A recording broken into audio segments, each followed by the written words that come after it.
अस्सलामुअलैकुम रहमतुल्लाहि वबरकातुहू। मुअज़्ज़ज़ सामीन, आपका खैर मकदम है यूनानी वीडियो लेक्चर सीरीज में।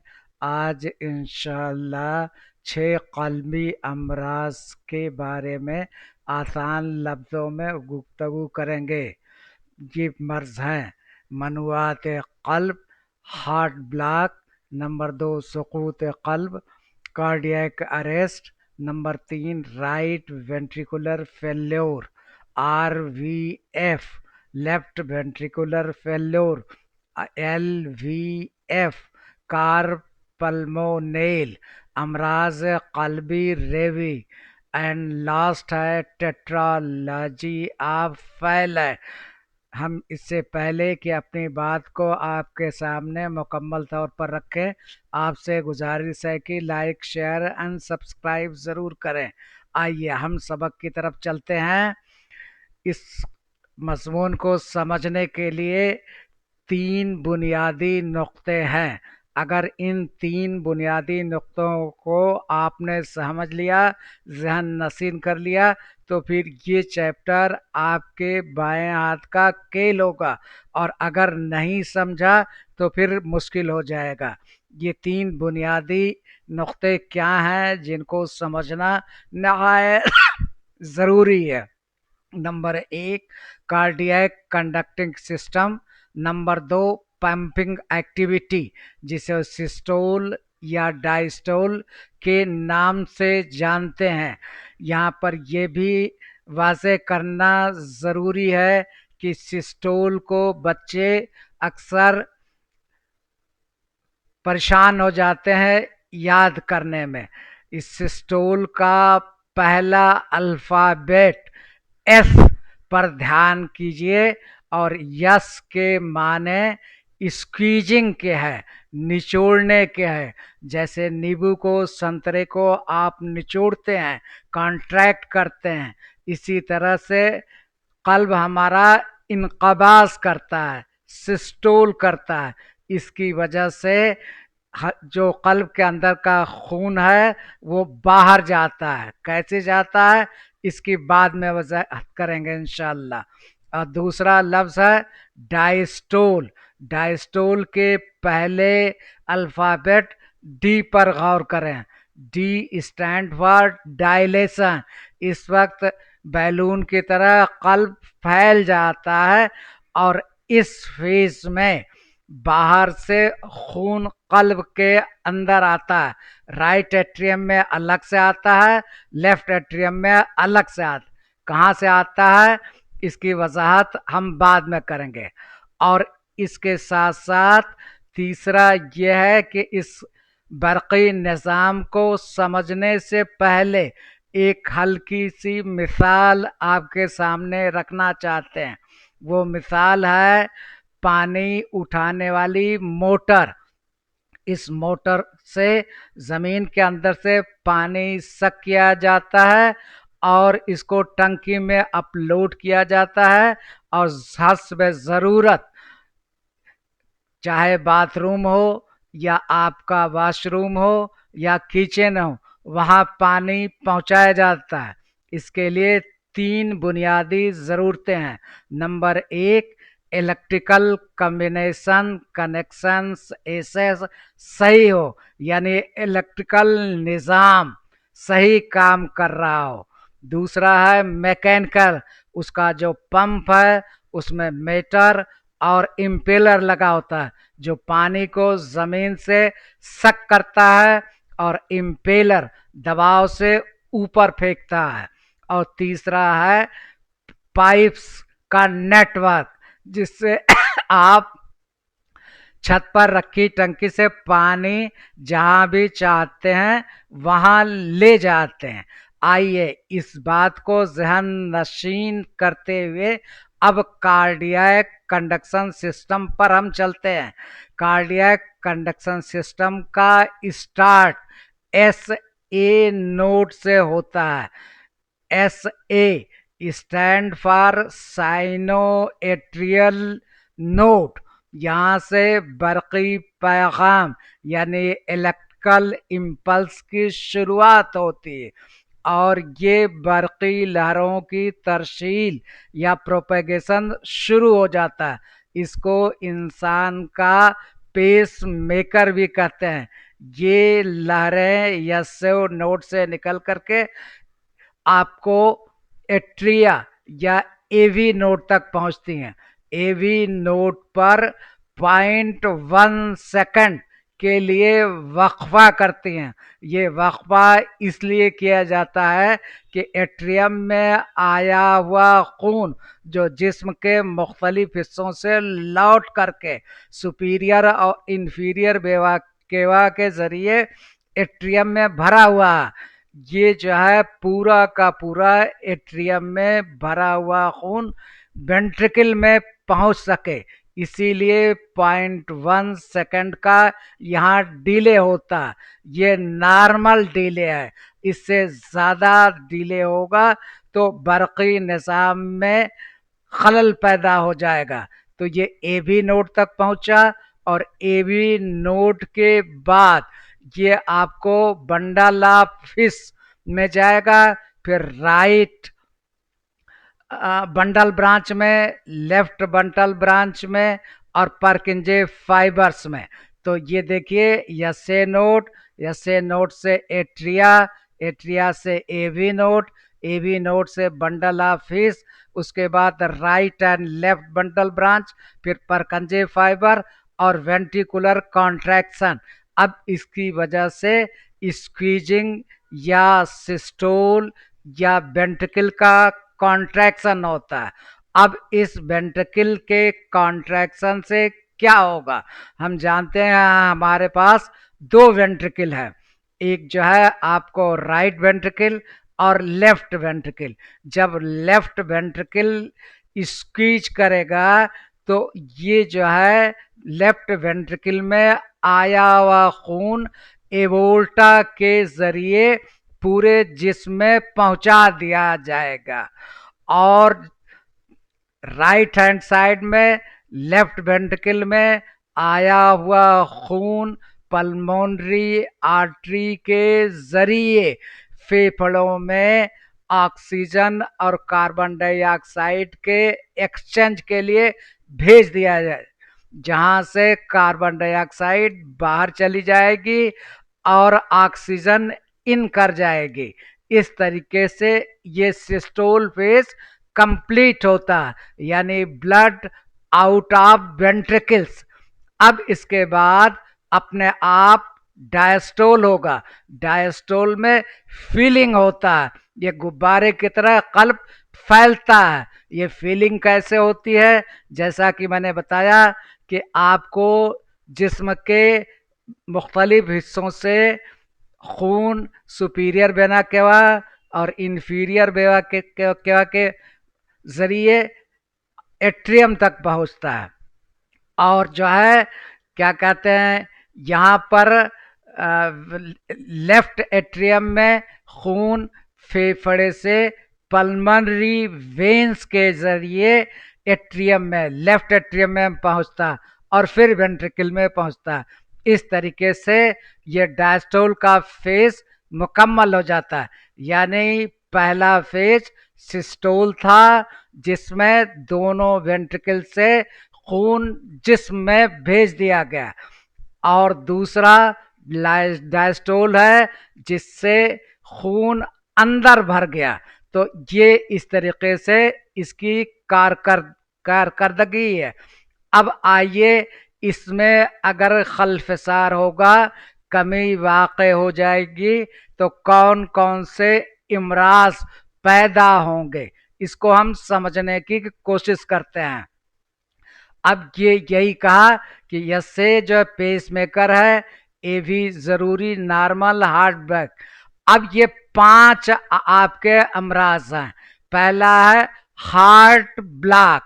हार्ट ब्लॉक से मुराद है कि साइनो एट्रिवियल नोड से जो आपको एवी नोड तक बरक़ी लहरों की तरसील हो रही थी, इसमें ताख़ीर होगी, इसमें मसाइल होंगे और तब जा करके ये हार्ट ब्लॉक होगा।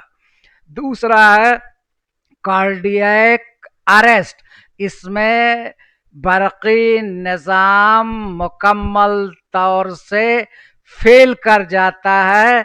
अब ना तो क़ल्ब के अंदर इनक़बाज़ की कैफ़ियत है, ना इंबसात की कैफ़ियत है, ना कॉन्ट्रैक्शन होगा, ना रिलैक्सेशन होगा, कोई भी एक्टिविटी नहीं होगी। ये ऑल ऑफ सडन होता है और इसके बाद इंसान की मौत वाक़ हो जाती। यानी ये दोनों बीमारियां बरक़ी लहरों की तरसील से मुंसलिक है। नंबर एक हार्ट ब्लॉक, जिसमें बरक़ी लहरों के तरसील में ताख़ीर, डीले या मसला होता है। दूसरा कार्डियक अरेस्ट, जिसमें बरक़ी लहरें मुकम्मल तौर पर रुक जाती हैं, हार्ट स्टॉप्स, इसमें मुकम्मल तौर पर जो है बंद हो जाता है। अब उसके बाद राइट वेंट्रिकुलर फेल्योर। अब ये राइट वेंट्रिकल कैसे फेल करेगा?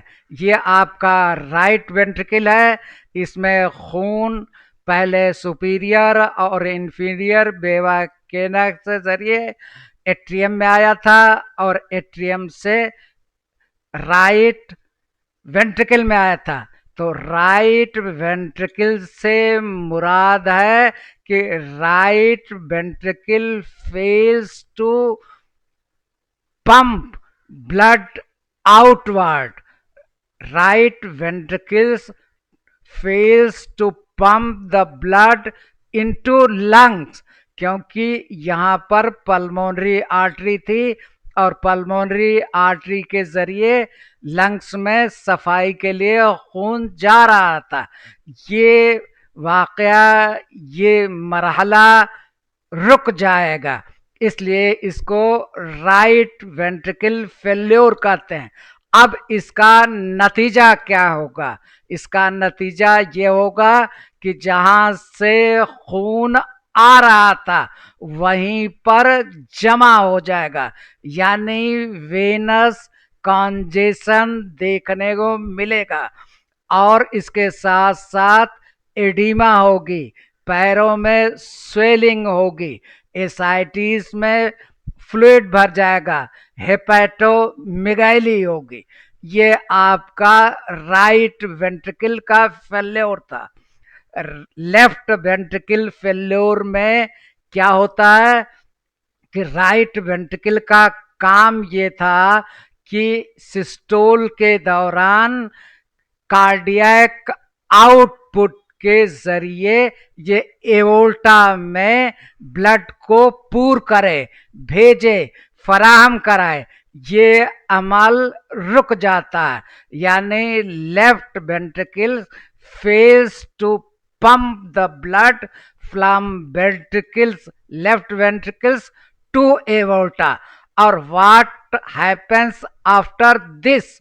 तो आगे जाने का मरहला रुक जाएगा और ये फिर पहले ही की तरह ये पीछे, यानी जहां से खून आ रहा था वहीं जमा हो जाएगा। लेफ्ट वेंट्रिकल में खून लेफ्ट एट्रियम से आ रहा था और लेफ्ट एट्रियम में खून पल्मोनरी वेन्स के जरिए फेफड़ों से आ रहा था, यानी खून पूरा का पूरा फेफड़े में भर जाएगा और पल्मोनरी कॉन्जेशन देखने को मिलेगा।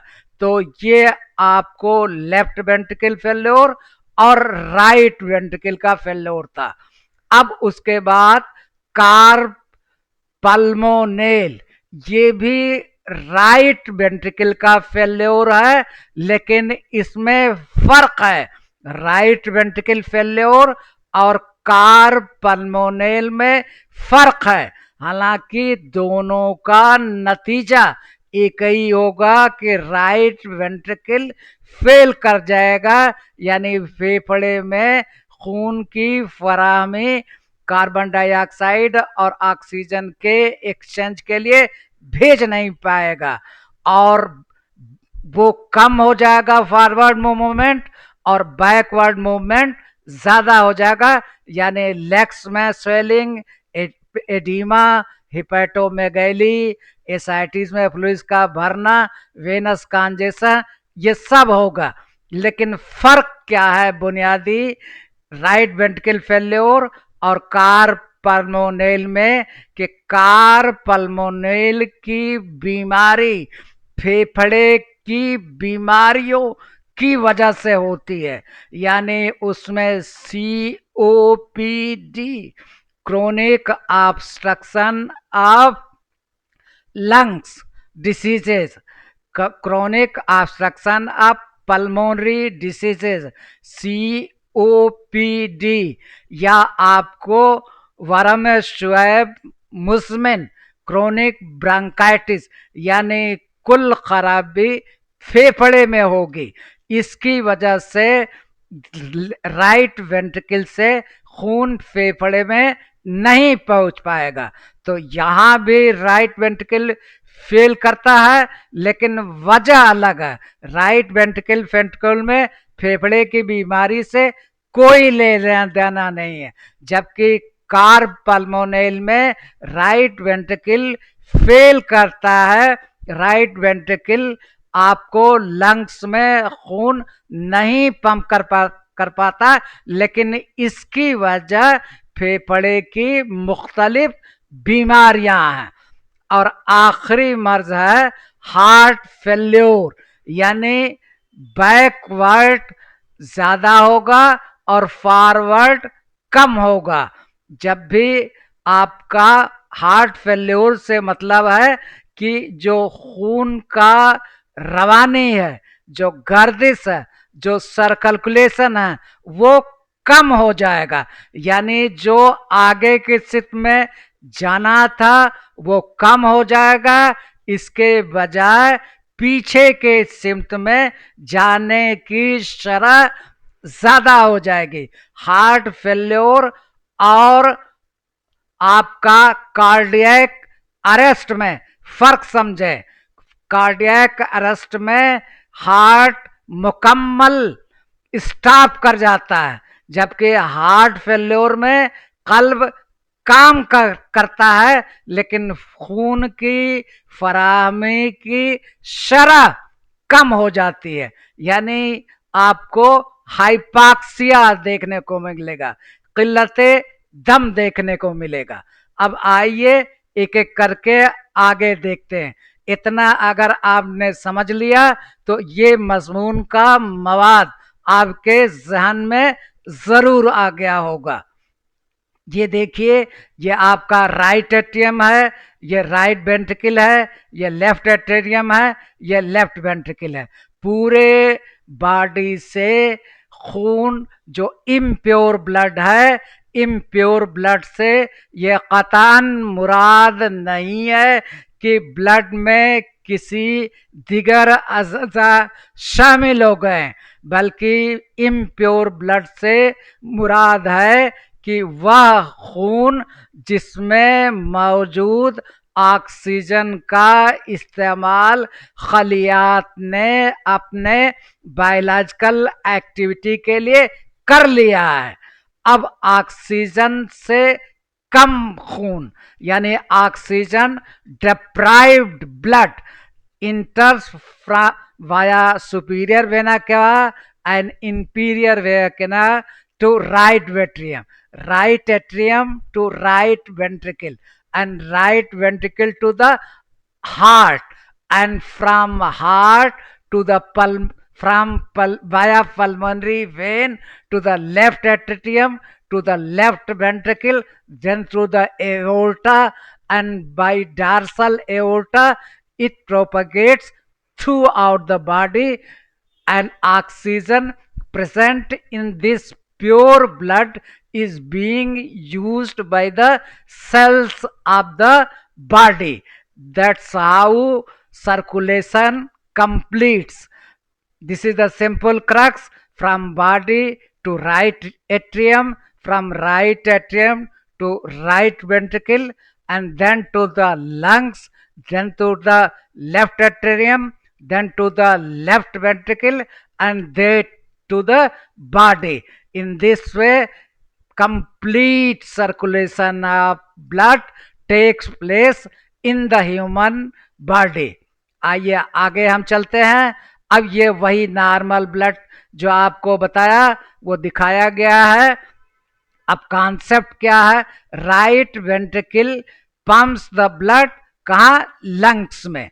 If it fails, blood can not move forward, यानी can not move toward the lung, so blood backs up in systematic veins.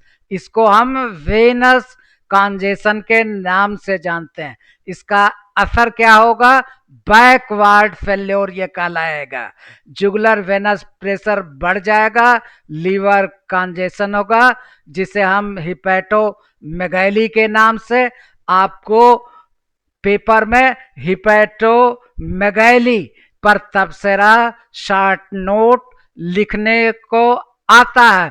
इसकी पैथोजेनेसिस, इसकी बुनियाद यहीं से होती है, लेफ्ट वेंट्रिकल के फेल्योर से होती है। लंग्स में ब्लड ना पूर करके भेज करके पीछे लौट जाता है, और जितने पीछे के जिस्म के हिस्से हैं वहां वहां आपको कॉन्जेशन, इसीलिए जुगनल वेनस प्रेशर उठ जाएगा, लीवर का कॉन्जेशन होगा जिसको आप हिपैटोमेगैली कह रहे हैं, ascites, fluid in the abdomen जमा हो जाएगा, पेरिफेरल एडिमा यानी पैर में सूजन होगा, स्वेलन लेग्स होगा। तो right ventricle failures means blood backs into the body, and as the result of this there is a venous congestion. आपसे फिर से गुजारिश है कि अगर आपको हमको हौसला अफजाई करनी है और इसी तरह के वीडियो और लाएं तो लाइक, शेयर एंड सब्सक्राइब करना ना भूलें। आइए अब लेफ्ट वेंट्रिकल फेल्योर्स को हम समझते हैं। Left ventricle pumps blood to the body, aorta के जरिए पूरे बॉडी में। इफ इट फेल्स, अब फेल कर जाएगा तो blood backs up into the lungs, वापस लंग्स में चला जाएगा जहां से आया था। अब इसका असर या नतीजा या इफेक्ट क्या होगा कि पल्मोनरी कॉन्जेशन होगा, पल्मोनरी एडिमा होगा, शॉर्टनेस ऑफ ब्रीथ, डिस्पनिया या आर्थोपिनिया, जिसे डिफिकल्टी लाइंग फ्लैट। की line for videos, left ventricle fails, blood backs into lungs.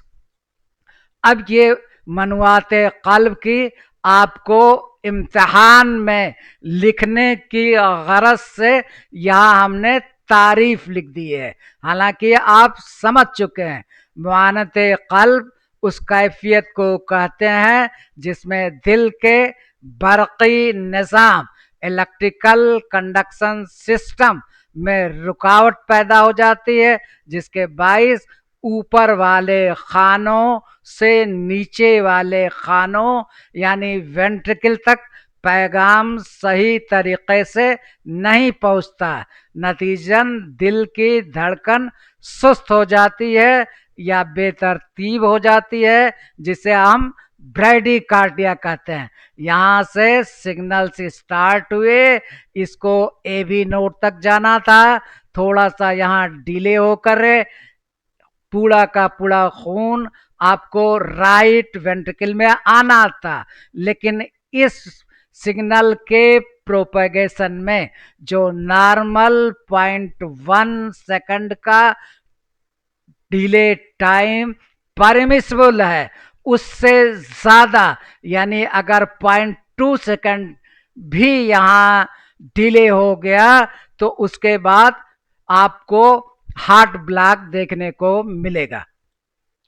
Types of heart block, first degree, इसमें तरसील सुस्त हो जाती है, सेकंड डिग्री रुक रुक कर होती है, थर्ड डिग्री कंप्लीट डिसोसिएशन यानी ये खत्म सी हो जाती है, क्योंकि इसके बाद कल्ब अरेस्ट, कार्डियक अरेस्ट की नौबत आ जाती है।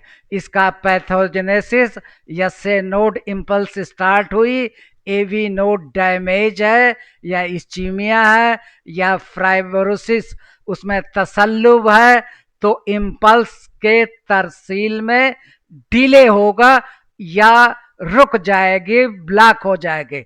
तो वेंट्रिकुलर कॉन्ट्रैक्शन जो उसको सिस्टोल करना था, दबना था, जिससे खून वेंट्रिकल से आपको ऊपर जा सके, राइट वेंट्रिकल से पल्मोनरी आर्टरी के जरिए लंग्स में और लेफ्ट वेंट्रिकल से एओर्टा के जरिए पूरे जिस्म में, ये कॉन्ट्रैक्शन कमजोर पड़ जाएगा। इसको डाउन एरो से दिखाया गया।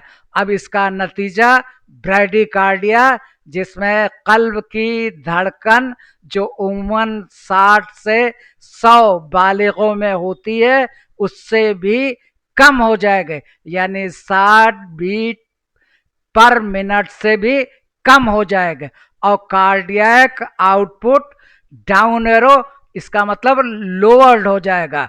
जब ये बाहर भेजने की सलाहियत कम हो गई तो कार्डियक आउटपुट यानी लेफ्ट वेंट्रिकल में जो खून जमा है थोड़ा बहुत, उसका भी बहुत कम हिस्सा एओर्टा में पंप किया जाएगा। इसको कार्डियक आउटपुट कहते हैं। ये रेशियो है, quantity of the blood in the aorta upon total volume of the blood present in the left ventricle. Cardiac output lowered का मतलब आपको कम जो है एओर्टा में खून जा रहा है। आइए, सुकूत कल्ब जैसा कि हमने बताया मुकम्मल तौर पर बरक़ी लहरों की तरकीब मौकूफ़ हो जाती है, ख़त्म हो जाती है, बंद हो जाती है। ये शदीद हालत है, इसको सीपीआर देने की ज़रूरत है, जिसको कार्डियो पल्मोनरी रिससिटेशन के नाम से जानते हैं। अगर 2 मिनट के अंदर आपको ये नहीं होगा, सीने को तेज दबाते हैं, पुश डाउन टू इंटेस्ट to contract, otherwise there will be very serious consequences. इसी को हम सुकूत कल्ब या कार्डियक अरेस्ट के नाम से जानते हैं। सुकूत कल्ब एक नहायत खतरनाक और हंगामी हालत है, जिसमें दिल अचानक काम करना बंद कर देता है, खून की गर्दिश रुक जाती है और जिस्म खुसूसन दिमाग को ऑक्सीजन की फराहमी फौरन मुतासिर हो जाती है। अगर फौरी इलाज न किया जाए तो मौत वाक़ई हो सकती है। इस तरीके से आपने 2 पढ़ा। काज इसके क्या है? वेंट्रिकुलर फिब्रिलेशन, उसमें तसल्लुब हो जाए, एसिस्टोल, सीवियर मायोकार्डियल इन्फार्क्शन। इसकी pathogenesis electrical conducting system totally failed, no impulse, no propagation, total failure, no cardiac contraction, no blood flow, brain hypoxia within a fraction of second. अगर दिमागी खलियात को oxygen नहीं मैसर हो रही है तो ये आपको डेथ यकीनी है। अब उसके बाद राइट वेंट्रिकुलर फेल्योर, जिसमें हमने कहा कि राइट वेंट्रिकल का काम पल्मोनरी आर्टरी के जरिए लंग्स में खून भेजना होता है। जब ये काम खत्म हो जाता है, right ventricle fails to pour the blood from right ventricle to the lungs via pulmonary artery, then this is the right ventricular failure. And what is the net result? There will be congestion in backward direction, that is venous congestion, hepatomegaly, oedema, ascites में fluid का भरना, ये सारी चीजें देखने को मिलेगी। Pathogenesis, right ventricles weak, blood backs up in the systemic veins, venous pressure up होगा, एडिमा, हिपैटोमेगैली और एसाइटिस देखने को मिलेगी। यही आपको दाएं बतन है। इसी तरीके अब यही चीज हमने कहा वो आपको दिया की line right ventricle phase, blood backs into the body, venous congestion. It does not move forward from right ventricle to the lung, or if it moves, its movement is very slow.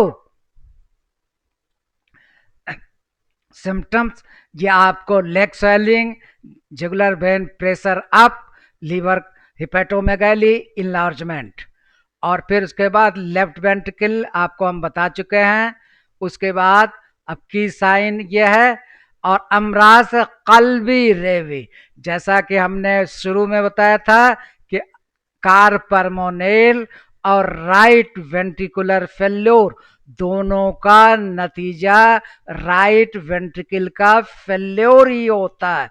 लेकिन इस मर्ज की शुरुआत फेफड़े की बीमारियों मसलन COPD, chronic bronchitis, asthma वगैरह से होती है।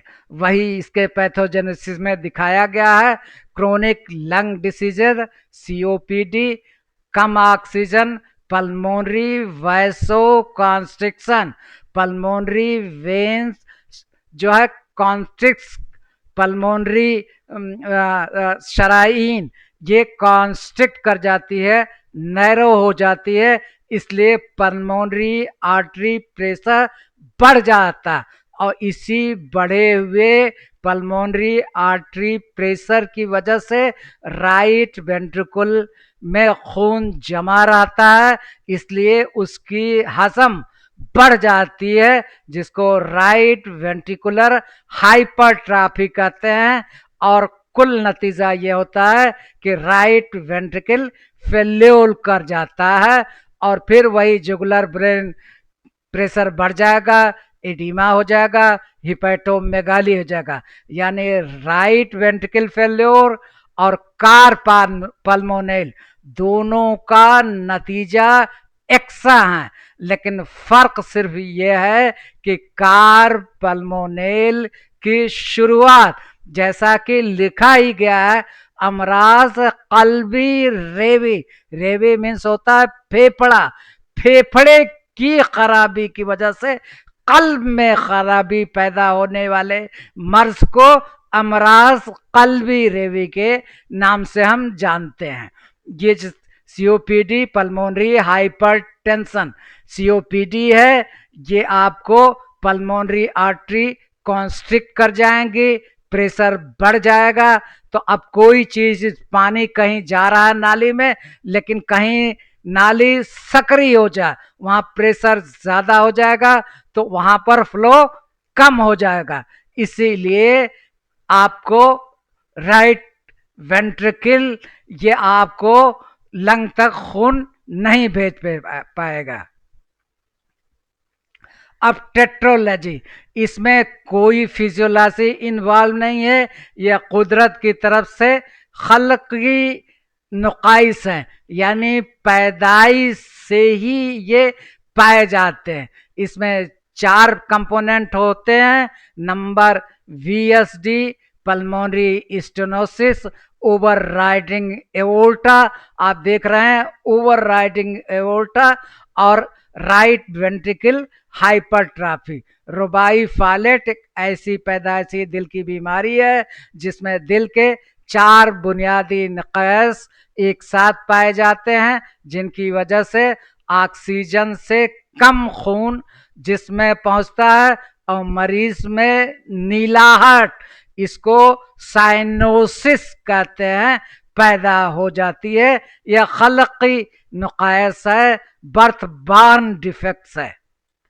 अब उसके बाद जो है इसका pathogenesis, pulmonary stenosis, right pressure ज्यादा, राइट टू लेफ्ट में स्टंट, यानी राइट वेंट्रिकल से खून लेफ्ट में चला जाता है, बजाय फेफड़े में जाने के लेफ्ट, राइट और लेफ्ट वेंट्रिकल के बीच में शंटिंग हो जाती, जैसे आपने शटर का नाम सुना होगा, इन बिटवीन 2 सीटीज, एक जाती है आती है। उसी तरह से राइट और लेफ्ट वेंट्रिकल में खून का एक्सचेंज होने लगेगा।